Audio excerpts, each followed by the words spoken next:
Vijayawada దుర్గగుడి AEO Ramesh బదిలీ అయ్యారు. 2 ఏళ్ల పాటు ద్వారక తిరుమలలో పనిచేయాలని ఆదేశాలు జారీ చేశారు. ఏఈఓ రమేష్ దుర్గగుడిలో ఎస్టాబ్లిష్మెంట్, ప్రొవిజన్ విభాగాలు పర్యవేక్షించారు.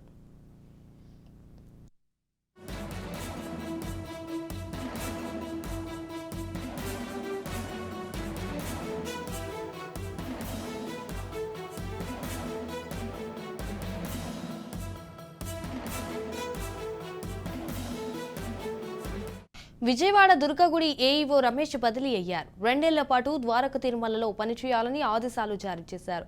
ఏఈఓ రమేష్ దుర్గగుడిలో ఎస్టాబ్లిష్మెంట్, ప్రొవిజన్ విభాగాలు పర్యవేక్షించారు.